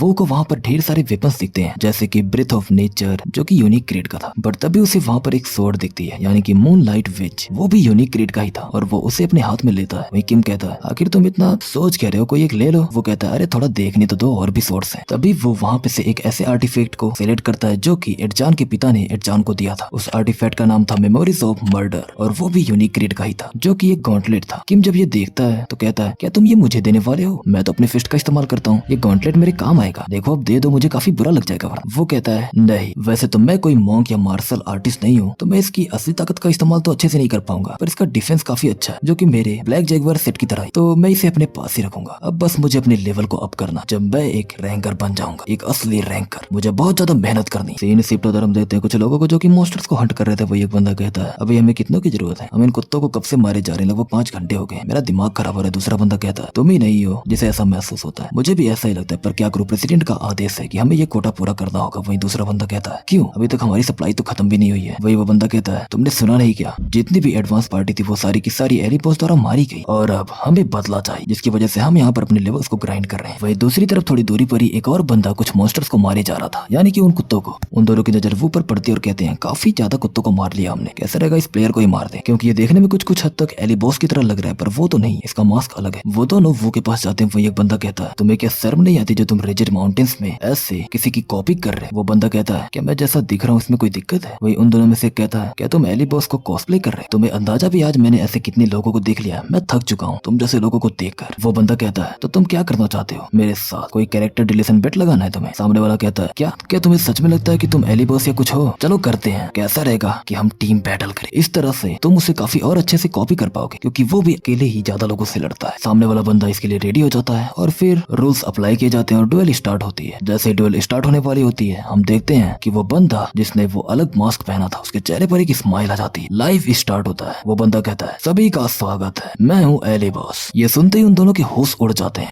वही और कहता है, काफी समय हो गया स्ट्रीम किए हुए, चलो इसे हंटिंग ग्राउंड को थोड़ा और रोमांचक बनाते हैं, ऐसा रहेगा हम एरेना को थोड़ा बैलेंस करें। वैसे तो इस वक्त मुझे जिसकी तलाश है वो तियान हु है, बट आज की स्ट्रीम में मैं इनसे निपटारा चाहता हूँ। तभी वो अपने मास्क को हटाता और कहता है, समय आ चुका है तियान को एक्सपोज करने का। रियल वर्ल्ड में हम देखते हैं रिन को, जो कहती है, प्रेसिडेंट एक इमरजेंसी हो गई। वहीं पर सामने बैठा होता है तियान, जो कहता है, मैंने पहले ही देख ली, उसने कहा है कि वो मुझे हंट करे। रिन, तुम्हारा थैंक्स, तुम्हारी वजह से अब मुझे पता है कि एली बॉस कितना टैलेंटेड है। वो सच में काफी ताकतवर है, भले ही उसका लेवल कम है, वो एक मॉन्स्टर है, पर मैं उसे कंट्रोल कर लूंगा। मैं उसे एक्नॉलेज करता हूँ और मैं अपनी प्योर स्किल्स के दम पर उसके खिलाफ जीत भी नहीं सकता। इसी वजह से अब मैं अपनी पूरी ताकत लगा दूंगा उसे खत्म करने, मैं अपने रास्ते अपनाऊंगा। दूसरी तरफ हम देखते हैं वो इस वक्त लोगों से लड़ रहा होता, जहाँ पर कौन अपनी लाइटनिंग का इस्तेमाल करते हुए जी जुन को शौक से इफेक्ट कर देता है। वह जुन कहता है, मरने के लिए तैयार हो जा छोटे एनिमल, पर तभी वो वहाँ पर आता है और उसका सर काट देता है। इधर दूसरी तरफ जो बचा हुआ बंदा था, वो ये देख के काफी हैरान रह जाता और साथ में वो काफी गुस्से में भी था, पर उसका गुस्सा किसी काम नहीं आता, क्योंकि एली बॉस उसे भी मार डालता है, जिसकी वजह से वो ये डुएल जीत जाता है। एली बॉस यानी कि वो कहता है, मेरे पास सिर्फ एक ही कारण नहीं है जिसकी वजह से मैं तियान के पीछे जा रहा हूँ। एक्चुअली में मेरे पास काफी जानकारी है जो कि मैंने हेडर से हासिल की। मुझे पता चला कि मुझे टारगेट करने के लिए जितने भी ड्राइवर्स को भेजा गया था, उन सबको टियान ने ही हायर किया था। इवन उसकी असिस्टेंट ने भी माउंटेन्स पर मुझ पर हमला किया था। मुझे ये बात का एहसास हो चुका है कि टियान कुछ कारणों की वजह से मुझसे नफरत करता है। लाइव पर ही चैट पूछती है कि आखिरकार ऐसा क्यों, क्या तुम्हारे बीच कुछ हुआ है? वो कहता है, नहीं ऐसा तो कुछ नहीं, मुझे तो ऐसा कुछ याद नहीं आ रहा, पर मैं इसे ऐसे ही चलने नहीं दे सकता जब तक वो मुझसे माफी ना मांगे। और अब इन माउंटेन्स पर जितने भी लोग, वो सब के सब मेरे हाथों से मारे जाने वाले। तभी एक बंदा सुपर चैट करता है 10 गोल्ड का और कहता है कि अगर तुम बिना स्किल के अगली डुएल जीतते हो तो तुम्हें 200 गोल्ड और वो ये देख के काफी खुश होता है और कहता है, हो सकता है इसकी वजह से मेरा अकाउंट डिलीट हो जाए क्योंकि मैं बिना स्किल के लड़ूंगा, बट फिर भी 200 गोल्ड काफी होते हैं। पर तभी उसे स्क्रीन पर 1000 गोल्ड का ऑफर दिखता है, जो देख के उसके होश उड़ जाते हैं और तभी वो चैलेंज को एक्सेप्ट कर लेता है। थोड़े समय बाद वो का सामना होता है 4 लोगों से, जिनमें से एक कहता है, मैंने एक्सपेक्ट नहीं किया था कि तुम सीधे कैरेक्टर डिलीशन वाली बेट रखोगे, तुम्हें सच में लगता है कि तुम एक ही बार में इतने लोगों को संभाल सकते हो? ये कहते ही चारों उस पर हमला कर देते हैं, पर वो बड़ा इजीली उन्हें संभाल लेता है और डिफीट भी कर देता है। वही कौन भी कुछ बंदों को पीटे जा रहा था, वो सोचता है मेरा लेवल काफी अप हो चुका है और कहता है, देखो मैंने मिशन कंप्लीट कर दिया। तभी वो को और 1000 गोल्ड मिलते हैं, जिसकी वजह से वो काफी खुश होता है। आगे चल के उसे और भी मिशन मिलने लगते हैं, जैसे कि 30 सेकंड तक अटैक मत करना, बिना किसी वेपन के लड़ो, या फिर अपने इन्वेंटरी में से किसी एक वेपन से लड़ो, सिर्फ एक हाथ का इस्तेमाल करते हुए लड़ो। ऐसे ही करके उसे काफी मिशन मिलते हैं और वो उन सबको कंप्लीट करता चला जाता है। वो जब ये कैरेक्टर डिलीशन शर्त जीते जा रहा था, तभी वो सोचता है कुछ तो गड़बड़ गड़बड़ है, ये सब के सब इस शर्त को एक्सेप्ट क्यों कर रहे हैं? इवन मैंने पहले ये अनाउंसमेंट कर दिया है तो ये रिफ्यूज भी कर सकते थे। क्या हमारे बीच कोई मिसकम्युनिकेशन हुआ है? और मिशंस भी काफी हार्ड होते जा रहे हैं, मुझे इन्हें एक्सेप्ट करना बंद करना होगा। तभी वो को एक और मिशन मिलता है 30,000 गोल्ड का, जो होता है कि अगली ड्यूल में अपने नोविस सेट का इस्तेमाल करते हुए फाइट करो। वो सोचता है नोविस सेट, पहले ही मेरा लेवल काफी कम है और अगर मैं उस सेट का इस्तेमाल करता हूँ तो क्या मैं डैमेज भी डील कर पाऊंगा? पर यहाँ पर बात $30,000 की, यानी कि गोल्ड की। अगर मैं ये मिशन एक्सेप्ट ना करूँ तो क्या मुझे इतने सारे गोल्ड से रिफंड करने पड़ेंगे? नहीं, मैं ऐसा नहीं करने वाला, ये पैसे मेरे हैं। अगले सेकंड वो चैलेंज को एक्सेप्ट कर लेता है और अपने नोविस सेट पे आ जाता है। तभी वहाँ पर एक बंदे को हम देखते हैं जो कहता है आखिरकार तुम मिल ही गए, तो यहाँ पर छिपे हो तुम एली बॉस। वो की नजर जब सामने पड़ती है तो हम देखते हैं कि वहाँ पर तियान हो आ चुका है। तियान कहता है आखिरकार हमें वो स्ट्रीमर मिल ही चुका है जो मुझे डिफेम कर रहा था। अब मैं ये साबित कर दूंगा कि अब तक इसने जो कुछ भी कहा वो सब कुछ झूठ है। वो कहता है मुझे लगा तुम माफी मांगने के लिए आए हो, पर तुम तो अभी भी अपनी रेपुटेशन को ही बचाने के पीछे पड़े। तियान कहता है असल में तो माफी तुम्हें मुझसे मांगनी चाहिए, मेरे मासूम गिल्ड मेंबर्स पर हमला तुमने किया और अब मेरी फेम को भी खराब कर। वो कहता है व्हाट, क्या कह रहे हो तुम? सबसे पहले शुरुआत तो तुमने ही की थी। तियान कहता है वो कारण जिसकी वजह से तुम्हें मेरे गिल्ड मेंबर्स के साथ लड़ना पड़ा वो था हंटिंग ग्राउंड। आखिरकार मैं तुम्हें टारगेट क्यों करता? क्या तुम अब यहाँ पर विक्टिम कार्ड खेल? वो कहता है मैं भी ये जानना चाहता हूँ कि आखिरकार तुमने मेरे खिलाफ ड्राइवर्स को क्यों हायर किया? तियान कहता है क्या बकवास कर रहे हो तुम, जो भी बोल रहे हो सब झूठ है, तुम्हारे पास तो कोई सॉलिड प्रूफ भी नहीं है। ये सुन के वो समझ जाता है कि अब वो फंस चुका है। वही कौन है? इस वक्त उन दोनों की कन्वर्सेशन देखते हुए पॉपकॉर्न खा रहा था। तियान कहता है चलो अब इन सब बातों को छोड़, एक तरीका है मेरे पास जिससे कि हम तुम्हारी मासूमियत का अंदाजा लगाने के साथ साथ तुम्हें परख सकते हैं। कैसा रहेगा एक combat trial character deletion condition, वो भी मेरे साथ। बहुत समय पहले यूरोप में लोग कैरेक्टर डिलीशन की शर्त लगाते थे ये साबित करने के लिए कि आखिरकार कौन सही है कौन गलत है। जो सही होता था वो जीतता था और जो गलत होता था वो हारता था। तो बताओ इस पे तुम्हारा क्या सोचना है? क्या तुम इस ड्यूल से ये साबित करना चाहते हो कि सही कौन है और गलत कौन? वो कहता है तुम्हें लगता है तुम मेरे खिलाफ जीत सकते हो, पर तभी उसे रियलाइज होता है कि वो इस वक्त अपने नोविस सेट में, यानी कि उस सेट में जो कि नौसिखियों के पास होता है। इधर तियान सोचता है ये लेवल्स में मुझसे बहुत कम है, इवन इसने जो पहन रखा है वो भी एक नोविस सेट है, इसका तो चांस ही नहीं है कि ये मेरे खिलाफ जीत हासिल कर सकता। मैं एक अलग ही लेवल पर हूँ। वो सोचता है अगर मैंने मना किया तो इसका मतलब मैं वो मिशन भी कंप्लीट नहीं कर पाऊँ, साथ में लोगों की नजरों में मेरी रेपुटेशन भी काफी खराब हो जाएगी और मेरा वो किंग ऑफ मास्क्ड कॉम्बैट वाला प्लान वो भी बर्बाद हो जाएगा। अब मैं क्या करूं? अगर मेरा कैरेक्टर डिलीट हुआ तो मेरा स्ट्रीमर करियर का ही एंड हो जाएगा। थोड़ा सोच के ही वो कहता है चलो ठीक है करते हैं। ये सुनते ही तियान काफी खुश हो जाता है और कहता है एली बॉस तुम्हारा कैरेक्टर जरूर डिलीट होगा। तभी चैट पर लोग बोलने लगते हैं कि उसे एक मिशन मिला है जिसकी वजह से वो भी नोविस सेट में। तियान हैरान होते हुए कहता है ओ अच्छा ऐसा है क्या, उसके पास कोई मिशन है? तो क्या इसका मतलब ये नहीं हुआ कि मैं सही हूँ क्योंकि किस्मत भी मेरे साथ ही है? वो सोचता है यह सामने आया जब मैं मिशन के बीच में था, ये सब कुछ सेटअप है। अब तक मुझे जो भी पता चला है उसके हिसाब से तियान 160 लेवल का है और ये कोलोसियम में सिल्वर रैंक पर है। वहीं इसके खिलाफ मेरे पास क्या है? बस मेरा नोविस सेट। तियान अपने आइटम्स पे काफी डिपेंडेंट होता है जिसकी वजह से ये कभी भी गोल्ड तक पहुंच नहीं पाए। वहीं दूसरी तरफ मेरे पास भी एक अच्छी खासी अपॉर्चुनिटी है, अगर मैं इसके खिलाफ जीत जाता हूँ तो किंग ऑफ मास्क्ड कॉम्बैट से पहले ये एक हॉट टॉपिक बन जाएगा। ऑफ कोर्स इस वक्त मैं बस अज्यूम कर रहा हूँ कि शायद मैं जीत जाऊँ। वहीं वो कहता है हमारी शर्त यही है ना कि जीतने वाला हारने वाले का सब कुछ रख लेगा और साथ में जो जीतेगा वही सही। तियान कहता है हाँ बिल्कुल यही तो है हमारी शर्त। तभी अरेना उन दोनों की कंडीशंस को फुलफिल करने के लिए वहाँ पर एक फील्ड को जनरेट करता है जिसमें कि वो दोनों फाइट कर सके। तियान कहता है तुम इस वक्त नोविस सेट में लड़ रहे क्योंकि तुम मिशन के बीच में कहीं हारने के बाद तुम इसका बहाना तो नहीं देने वाले। अगले सेकंड वो उस पर हमला करने के लिए आगे बढ़ता है। तियान वहाँ से हल्का सा भी नहीं हटता। वो का हमला तियान पर लैंड तो करता है पर तियान में अभी भी हल्की सी भी मूवमेंट नहीं आई थी। तियान जोरों से हंसने लगता है और कहता है ये कितनी शर्म की बात है, मेरी एचपी तो हल्की सी भी नहीं घटी। मुझे लगता है तुम्हें कम से कम 100 हिट्स करने पड़ेंगे तब जाके मेरी 1 एचपी घटी, पर मुझे तुम पर सिर्फ 1 हिट करना है और तुम्हारा खेल खत्म। तो चलो आज मैं तुम्हें दिखाता हूँ कि कुत्ते की मौत क्या होती है। सीन शिफ्ट होता है जहाँ हम देखते हैं किम को, जिसे ये सारी बात पता चलती है जिसकी वजह से वो काफी हैरान होता है और कहता है एली बॉस और तियान ये दोनों ड्वेल कर रहे हैं, वो भी कैरेक्टर डिलीशन वाली, ताकि वो ये साबित कर सके कि सही कौन है और गलत कौन। वहीं पर किम होता है जो कहता है हाँ ऐसा ही, इस वक्त वो स्ट्रीमिंग भी कर रहे हैं। किम जब स्ट्रीम देखता है तो कहता है ये गियर कौन सा है? इस वक्त एली बॉस तो नोविस सेट में लड़ रहा है और साथ में ही तियान हो पूरी तरह से अच्छी खासी चीजें लेकर आया, पर ये स्ट्रीम देखकर तो लगता है कि शायद एली बॉस जीत रहा है। दूसरी तरफ हम देखते हैं एली बॉस यानी कि वो तियान पर हमले किए जा रहा था जिसकी वजह से तियान भी अब काफी परेशान हो चुका था। तियान हमला करने के लिए आगे बढ़ता है पर तभी वो वहाँ से हट जाता है और एक्टिवेट करता है घोस्ट स्टेप्स को। वहीं तियान भी अपनी स्किल्स को एक्टिवेट करता है। वो सोचता है इसने अपनी स्किल्स बहुत जल्दी एक्टिवेट कर दी, अगर मैं थोड़े कदम पीछे ले लूं तो ये मुझ तक पहुंच नहीं पाएगा। तियान जैसे ही वो पर हमला करता है वो हल्का सा पीछे हट जाता है और बच जाता है। अगले सेकंड वो तियान की गर्दन पर दोबारा हमला कर देता है। अब तक वो अकेले ही बॉस मॉन्स्टर तक से लड़ चुका है, मॉब से लड़ चुका है और भी बहुत सारे लोगों से लड़ चुका है। पर बात अगर आए सोलो बैटल की तो इसमें सामने वाले पर डैमेज देना काफी आसान होता है क्योंकि उसे रिकवरी करने का टाइम नहीं होता। इसी वजह से सोलो बैटल में हमेशा ये ध्यान रखना चाहिए कि आखिरकार अटैक्स को डॉज कैसे करते। साथ में ही अगर तुम सामने वाले के स्टाइल को कॉपी कर सको या उसे ऑब्जर्व कर सको तो ये तुम्हारा प्लस पॉइंट है। वो अब तक तियान के सभी अटैक्स को काफी इजीली डॉज किया जा रहा था और ये फुर्ती उसमें तब आई थी जब वो इस गेम में रैंक नंबर 1 पर था। मिली गॉड होते हुए वो तियान की 1 HP कम कर देता। जैसे ये बात फैलना शुरू होती है कि तियान और वो यानी कि एली बॉस में ड्वेल हो रही, लोग देखने के लिए वहां पर आते हैं। वो सब के सब वो के मूवमेंट्स को देख के काफी हैरान थे। ये एक हाई प्रेशर बैटल थी जहाँ पर सिर्फ एक सिंगल हिट में ही सामने वाला इस ड्वेल को खत्म कर सकता है। वहीं दूसरा बंदा इस ड्वेल को खत्म करना चाहे भी तो उसे कम से कम 1000 हिट्स तो करने ही पड़े। तियान सोचता है आखिरकार ये अब तक मेरे हमलों से बच कैसे रहा। वहीं वो हमलों से बचते हुए उस पर काउंटर अटैक किए जा रहा था और सोचता है आज या तो ये रहेगा या तो दूसरी तरफ जो लोग ये स्ट्रीम देख रहे थे वो सब इस बात पर यकीन नहीं कर पा रहे थे। तियान वो पर सिर्फ एक अटैक लैंड नहीं कर पा रहा। इधर किम भी काफी खुश होता है ये स्ट्रीम देखते हुए और कहता है यह बंदा तो सच में एक मॉन्स्टर है, लगता है मुझे भी इससे जल्द ही लड़ना पड़ेगा। कैंग कहता है ये बोलने के लिए सही टाइम नहीं। किम कहता है मुझे उसको सपोर्ट करने के लिए कुछ भेजना चाहिए। वो के सिस्टम विंडो पर ढेर सारे सुपर चैट्स आ रहे थे। वही तियान अब तक काफी थक चुका था। वो यही सोच रहा था ये नामुमकिन है, आखिर ये पॉसिबल है कैसे, आखिर यहाँ पर हो क्या रहा है। उसके सिस्टम विंडो पर डेंजर का साइन आ रहा था क्योंकि उसकी HP अब सिर्फ 1 बची थी। तियान सोचता है आखिरकार मैं हार क्यों रहा हूँ, मेरा लेवल भी इससे ज्यादा है, मेरे आइटम्स भी इससे बेहतर है, कहीं ऐसा तो नहीं कि इस गेम में कोई ग्लिच है। वो कहता है ओए अच्छे से खड़े रहो, कहीं तुम्हें चक्कर तो नहीं आ रहे, तुम्हारी वजह से मेरा फोकस खराब हो रहा है। बस 1 HP और तुम्हें बचाए हुए उसे खत्म कर दूं तो ये साबित हो जाएगा कि सही कौन है और गलत कौन। हाँ ये भी बात सही है कि मेरा लेवल तुमसे बहुत ज्यादा कम है, इसी वजह से सिर्फ एक ही चीज है जिसमें मैं तुम्हें हरा सकता हूँ और वो है तजुर्बा।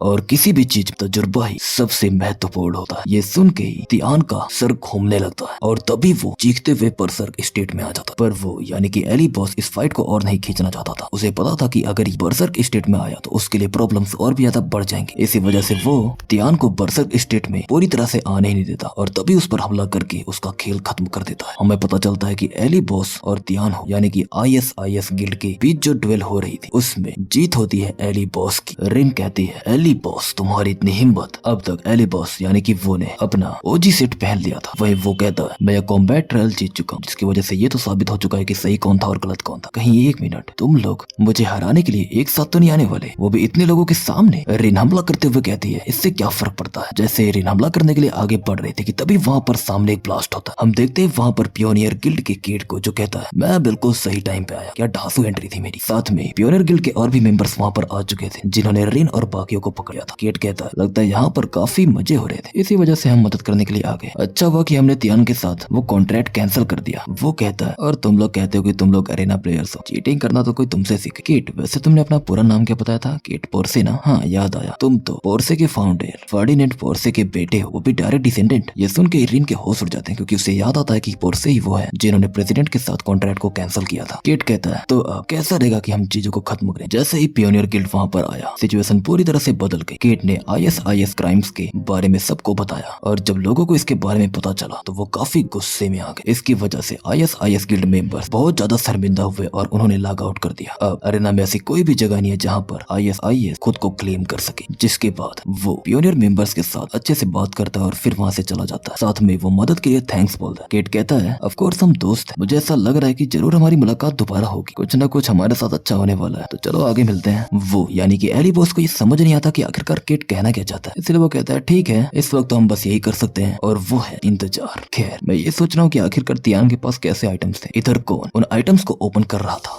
वो सोचता है तियान बिल्कुल मेरी तरह एक वॉरियर क्लास का था, जरूर उसके पास जो आइटम्स थे वो काफी लाजवाब होंगे। उसके पास एक हैवी आर्मर था जो कि मुझे नहीं चाहिए। उम्मीद करता हूँ कि उसके पास थोड़ी अच्छी खासी एक्सेसरीज हो, आखिरकार वो बंदा काफी अमीर भी तो था। बट जब कौन उसे ओपन करता है तो वो का चेहरा पूरी तरह से उदास हो जाता है क्योंकि उन आइटम्स में से कुछ भी ऐसा नहीं था जो कि वो खुद यूज कर सके। उन्हीं में उसे एक बुक मिलती है, एक स्किल बुक यानी कि मैजिक एक्सप्लोजन की, जो कि एटलीस्ट उसके थोड़े काम तो आ सकती थी, जिसकी वजह से वो उसे रख लेता है। वो जब मैजिक एक्सप्लोजन का इस्तेमाल करता है तो सामने काफी डैमेज होता है, जो देख के उसे काफी हैरानी के साथ साथ काफी खुशी भी होती है। वही कौन सोचता है बाप रे ये तो काफी बवाल चीज है, ये तो बिल्कुल कामेहामेहा की तरह लग रहा है। एक सेकंड कहीं मेरा ये गधा मास्टर गोकू तो नहीं बन गया। नहीं ऐसा नहीं हो सकता, गोकू तो सिर्फ एक ही है। ओए गधे मास्टर मुझे भी कामेहामेहा सीखना है। एली बॉस ISIS गिल्ड के बीच में जो डुएल हुआ था उसका रिजल्ट सबके सामने आता है, जिसमें एली बॉस की इन्वेंटरी में 20 आइटम्स प्लस होते हैं जो कि ऑलमोस्ट 60,000 गोल्ड के थे। साथ में उसके 5 लाख से भी ज्यादा सब्सक्राइबर्स बढ़ जाते हैं। रियल वर्ल्ड में हम देखते हैं यंग सेन को, जो कि इस वक्त नींद से उठा। वो कहता है, वो आखिरकार तुम इतना जल्दी क्यों उठ गए? वो कहता है, क्या तुम अभी अभी उठ रहे हो? वह यंग सेन पूछता है, कहाँ जा रहे हो तुम? वो बताता है, मैं जा रहा हूँ मास कॉम्बैट की फिल्मिंग कर। ये सुन के यंग सेन काफी हैरान होता है और कहता है, तुमने इसके बारे में मुझे पहले क्यों नहीं बताया? वो कहता है, फिक्र मत करो, मैं अभी थोड़ा टाइम में आता हूँ। ना एक एंटरटेनमेंट कोरियन ब्रांच वो पहुंच चुका होता।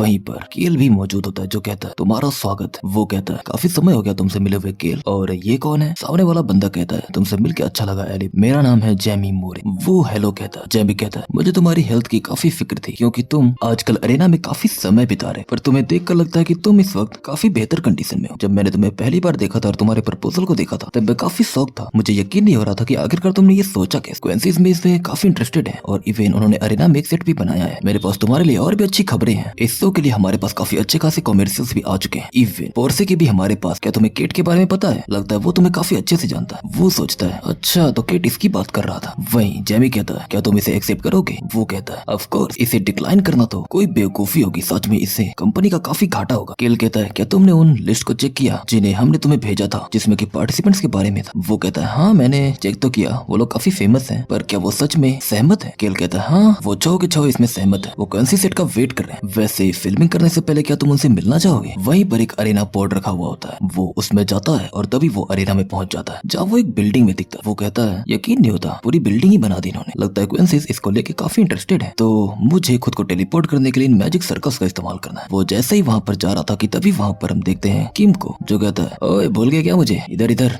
वो यानी कि एली बॉस कहता है, मुझे पता नहीं था कि तुम भी यहाँ पर आ रहे, किसी ने इसके बारे में मुझे बताया नहीं। किम कहता है, हाँ ये जल्दी हुआ, मैं भी तुम्हारे ही सेम राउंड पे फाइट करना चाहता था। वो यानी कि एली बॉस कहता है, ऐसा क्यों? असल में तो मैं अगली जो फिल्मिंग डेट है उसमें पार्टिसिपेट करने वाला हूँ। किम कहता है, अच्छा ऐसी बात है, तो अगर मैं हार जाता हूँ तो मैं अगली फाइट में नहीं आ पाऊंगा, यही ना? तो मुझे आज कैसे भी करके जीतना पड़ेगा, और अगर अगले हफ्ते तुम नहीं आए तो इसका मतलब ये जंग है, बाद में खत्म कर दूंगा। वो सोचता है, ये मुझसे इतनी बुरी तरह लड़ना क्यों चाहता है? खैर मुझे अगले पार्टिसिपेंट से चल के मिलना चाहिए। अगली पार्टिसिपेंट होती है फिनिक्स गिल्ड की गिल्ड मास्टर कैरी, जो कहती है, ये अपॉर्चुनिटी देने के लिए तुम्हारा बहुत ज्यादा धन्यवाद। एली बॉस यानी कि वो कहता है, वेल पार्टिसिपेट करने के लिए मुझे थैंक्स करना चाहिए। वही कैरी कहती है, क्या इस वक्त भी हम शूट किए जा रहे हैं? मतलब क्या यहाँ कहीं आसपास कोई कैमरा लगा है? वो कहता है, नहीं, मैं तो बस स्टार्ट होने से पहले तुम सबसे मिलना चाहता था। कैरी कहती है, अच्छा ऐसी बात है, तो मैं तुमसे कुछ कहना चाहती हूँ। जल्दी यहाँ पर कुछ बड़ा होने वाला है और मेरा प्लान है कि मैं टॉप में आऊँ। अगला पार्टिसिपेंट होता है मानो गिल्ड का गिल्ड मास्टर मीलो, जिससे मिलते हुए वो यही सोच रहा था, आखिर ये इतने गुस्से में क्यों है? क्या मैंने कुछ किया है? अगला पार्टिसिपेंट होता है टैंक कॉप्स गिल्ड का गिल्ड मास्टर डैनियल, जो कहता है, मैं कोई इंटरव्यू नहीं देने वाला, मैं तो अपने बैटल पे फोकस कर रहा। वो जब इन सभी लोगों से मिल चुका होता है तो वो कहता है, सबसे तो मिल लिया, अब बस कुछ प्रो गेमर्स बाकी है। अरेना की प्रो लीग जल्दी स्टार्ट होने वाली है, पर लगता है ये लोग समय से पहले आ चुके हैं। अगले पार्टिसिपेंट होती है American Red Bulls pro gamer Maserano, जो कहती है, तुमसे मिलके काफी खुशी हुई। वो कहता है, क्या मैं तुमसे कुछ पूछ सकता हूँ? मासेरानो कहता है, हाँ क्यों नहीं, पर उससे पहले मैं बता दूं कि मैं यहाँ पर सिर्फ जीतने के लिए नहीं आया, मैं यहाँ खुद पार्टिसिपेट कर रहा हूँ क्योंकि मैं तुम्हें रिक्रूट करना चाहता हूँ। मैं चाहता हूँ कि तुम रेड बुल्स को ज्वाइन करो। अगला पार्टिसिपेंट यानी कि प्रो गेमर होता है Ryan, Manchester devil pro gamer, और वो भी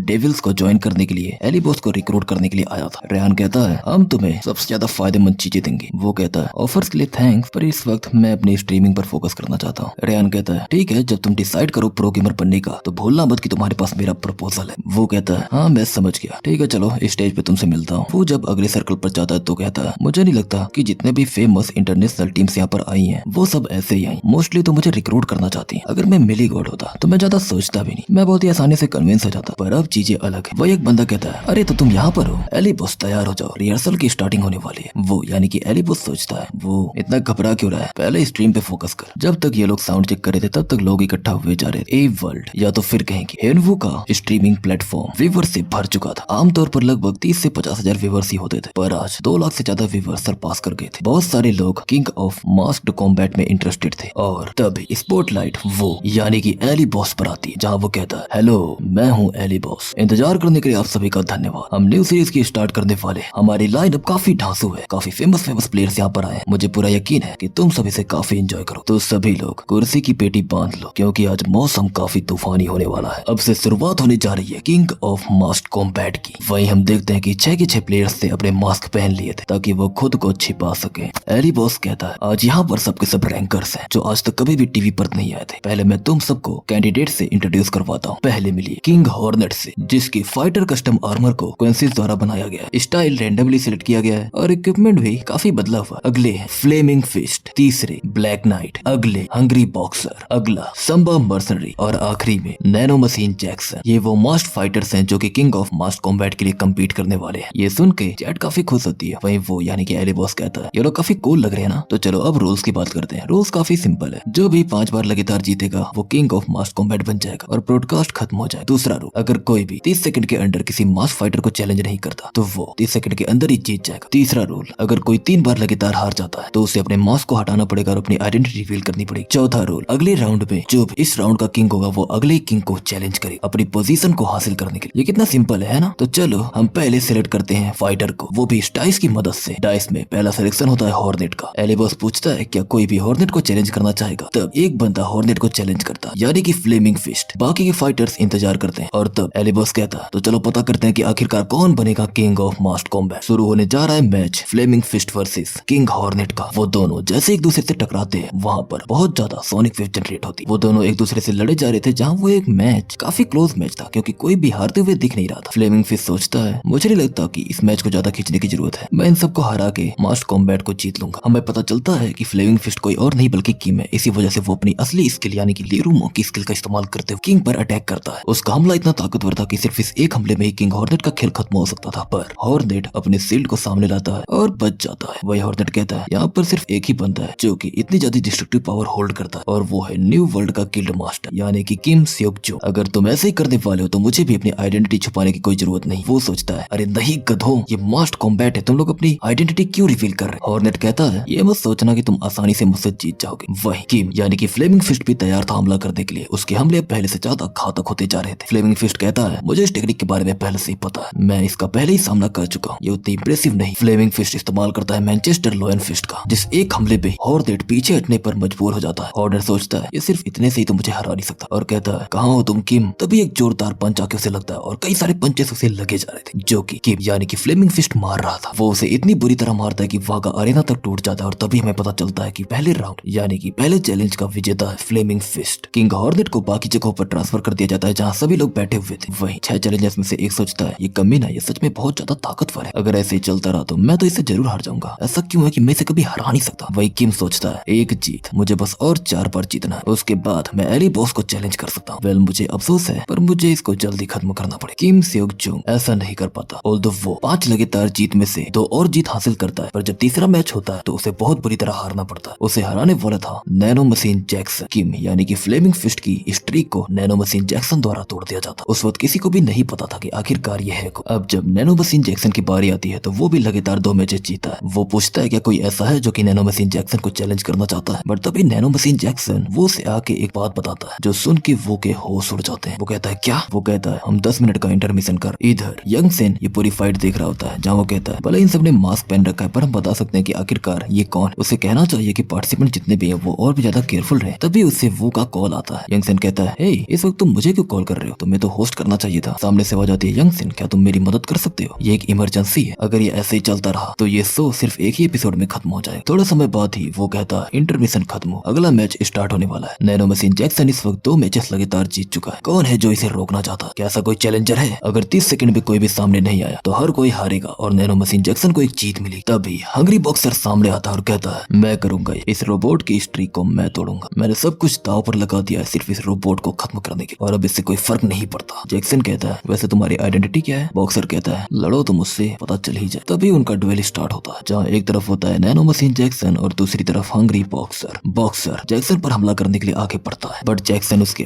अटैक को डिफ्लेक्ट कर देता है। पर तभी बॉक्सर दूसरे एंगल से एक पावरफुल फिस्ट उस पर रखता है जिसकी वजह से काफी डैमेज होता है। बॉक्सर कहता है तुमसे लड़ते हुए मैंने ये रियलाइज किया कि आखिरकार तुम हो कौन नैनो मशीन जैक्सन, तुम डैनियल हो ना। जैक्सन पीछे हट जाता है और कहता है तुमने गलत अंदाजा लगाया मेरे दोस्त, मैं हूँ नैनो मशीन जैक्सन। बॉक्सर कहता है अच्छा तो तुम डैनियल नहीं हो, मुझे तो नहीं लगता कि स्वॉर्ड्स के साथ कोई इतनी अच्छी तरह से खेल सकता है। डैनियल टैंक कोप्स का गिल्ड मास्टर, पूरे कोलोसियम में इस वक्त उसका रैंक 2nd और अगर बात की जाए उसके स्वॉर्ड्समैनशिप की तो वो तो अलग ही दुनिया की। कोई भी जर्मन प्लेयर ऐसा नहीं जो कि स्किल के मामले में उससे कंपेयर कर सके। बॉक्सर सोचता है लोग हमेशा कहते हैं कि तुम्हें कैरेक्टर स्पेस में आसानी से हराया नहीं जा सकता, पर मुझे तुम्हारी वीकनेस के बारे में पता है। लड़ते हुए बॉक्सर कहता है वैसे तुम्हारा चेहरा कैसा है, क्या तुम्हें लगता है कि तुम्हें प्लास्टिक सर्जरी की जरूरत है? बताओ डैनियल। बॉक्सर सोचता है अगर मैं ये फालतू की बातें करता रहा तो जरूर ये अपनी स्ट्रिक्ट पर्सनैलिटी की वजह से अपने कंपोजर को खो देगा और तब मुझे एक मौका मिलेगा। वही जैक्सन कहता कहता है मैं डैनियल नहीं हूँ, मैं हूँ नैनो मशीन जैक्सन, कितनी बार तुम्हें बताना पड़ेगा। उनकी फाइट काफी लंबे समय तक चलती जाती है। वहीं जैक्सन क्रिसेंट मून से बॉक्सर पर अटैक करता है, बट बॉक्सर उससे बचकर ऊपर आ जाता है और तभी उसे एक मौका मिलता है। बॉक्सर कई सारे पंचेस से जैक्सन पर हमला करता है। वही जैक्सन समझ जाता है कि ये मासेरानो की स्किल है। खैर मैंने जितना सोचा था ये उससे कमजोर है। बॉक्सर ढेर सारे फिस्ट से अटैक किए जा रहा था। पहले तो जैक्सन को लग रहा था कि वो इन अटैक्स को काफी इजीली ब्लॉक कर जाएगा, पर आखिरी में उसे दिक्कत होना शुरू हो जाती है। पर जैक्सन फिर भी अड़ा था। वो अपनी स्वॉर्ड को सामने लाता है और एक अलग प्रकार की टेक्निक का इस्तेमाल करते हुए बॉक्सर पर हमला करता है। बॉक्सर सोचता है अजीब बात है, ऐसी स्वॉर्ड टेक्निक, आखिरकार डैनियल इतना ताकतवर कब हो? ऐसा नहीं हो सकता। मुझे जहाँ तक पता है कि ऐसी स्वॉर्ड टेक्निक सिर्फ एक ही इंसान इस्तेमाल करता था, सिर्फ एक ही प्लेयर था जो ऐसा कर सकता था, और वो है मिली गॉड। क्या डैनियल मिली गॉड इतना ताकतवर हो चुका है? ये तो नामुमकिन है। अगले ही सेकंड जैक्सन काफी आसानी से बॉक्सर को डिफीट कर देता है। वही एली बॉस यानी कि वो कहता है ये कमीना, और फिर अनाउंसमेंट करते हुए कहता है नैनो मशीन जैक्सन इस चैलेंज का विजेता है जिसने 3 बार लगातार जीत हासिल की। इधर बैठे हुए चैलेंजर सोच रहे थे डैम इट, ये तो कुछ ज्यादा ही ताकतवर है। यकीन नहीं होता कि उसकी और मासेरानो की ताकत के बीच में इतना बड़ा फासला होगा। क्या हम में से कोई ऐसा है जो इसे रोक सकता है? 10 मिनट के इंटरमिशन बाद दोबारा मैच स्टार्ट होता है। ऐसे ही करके मैचेस चलते रहते हैं। वही हमें पता चलता है कि जब इंटरमिशन था तब वो ने यंगसेन को बुलाया था, क्योंकि कुछ कारणों की वजह से जैक्सन को यहाँ से जाना पड़ा था, और क्योंकि अब जैक्सन चला गया था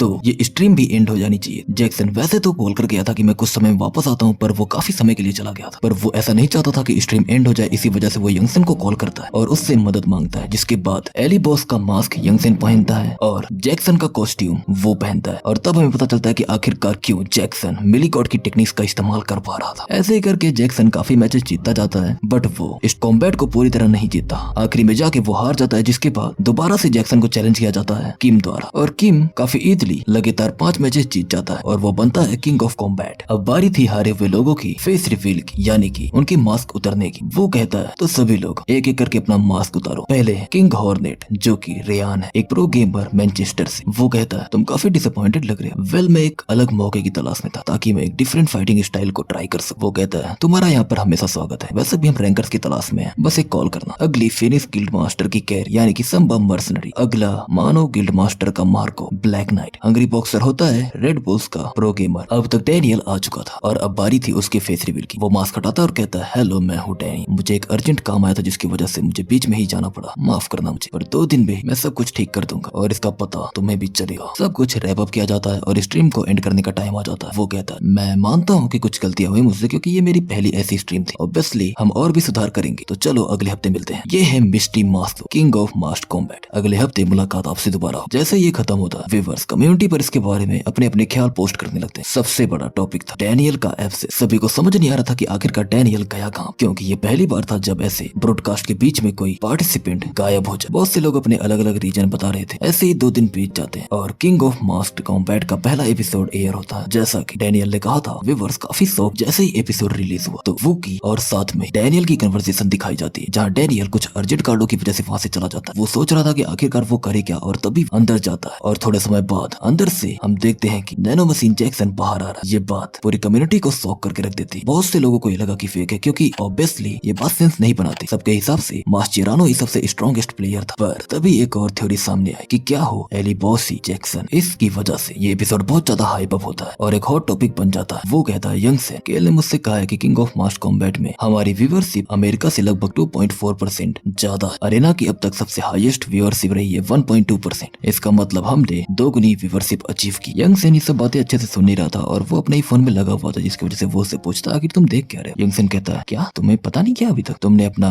चैनल देखा नहीं क्या? तुम 5 मिलियन सब्सक्राइबर से भी ज्यादा अचीव कर चुके। ये सुनते ही वो के तो होश उड़ जाते हैं, क्योंकि 5 मिलियन सब्सक्राइबर सिर्फ किंग ऑफ मास्ट कॉम्बैट के बाद। वो यंगसेन कहता है एक सेकंड, कहीं तुम अपने कॉन्ट्रैक्ट के बारे में भूल तो नहीं गए? वो सोचता है कॉन्ट्रैक्ट, अच्छा वो नाइक के साथ। तभी उसे याद आता है कि वो कॉन्ट्रैक्ट पीरियड था 2 साल का और हर 10,000 सब्सक्राइबर पर 10,000 गोल्ड वो को मिलने वाले थे, और अगर 1 लाख सब्सक्राइबर्स होते हैं तो उसे बोनस भी मिलेगा। ये याद आते ही वो के तो होश ही उड़ जाते हैं। यंगसेन कहता है क्या तुम्हें पता है ये टोटल कितने हुए? वो सोच में पड़ जाता है और कहता है यंगसेन बताओ अब तुम क्या खाना चाहते हो, मैं तुम्हारे लिए सब कुछ लेकर आता हूँ। पैसे की तो बाढ़ आने वाली। ये पैसे वो के लिए काफी जरूरी थे। थोड़े समय बाद यानी कि अगले दिन हम देखते हैं वो को हनीमून बिल्डिंग के सामने, जहाँ वो कहता है मुझे लगा था कि ये नामुमकिन है पर मैं ये कर सकता हूँ। वो दिन आई, अब वो समय आ चुका है जब मैं अपने कर्जे चुका दूंगा। मून्स कैपिटल में एक बंदा बैठा हुआ था जो कहता है ओह तो तुम यहाँ पर कर्जा चुकाने के लिए आए बच्चे, तुम्हें तुम्हें पता भी है कि तुम क्या करने आए? वो कहता है हाँ मुझे पता है। वो बंदा सोचता है क्योंकि ये एक स्टूडेंट है तो मुझे नहीं लगता इसके पास ज्यादा पैसे होंगे। सामने वाला बंदा पूछता है तुम्हारा नाम क्या है बताओ थोड़ा, तो मुझे पता करना है आखिरकार तुम पर कितना कर्ज है। वो कहता है मेरा नाम है कैंग सेओक जून। जब वो बंदा देखता है तो उसे पता चलता है कि कैंग सेओक जून पर $15 मिलियन का कर्ज है। वो कहता है वो मेरे पिता है। सामने वाला बंदा कहता है तो बताओ तुम कैसे पेमेंट करने वाले हो? और सोचता है आखिरकार ये 20 साल का लड़का क्या ही पे कर सकता है। वो कहता है फिलहाल के लिए मैं तुम्हें $5 मिलियन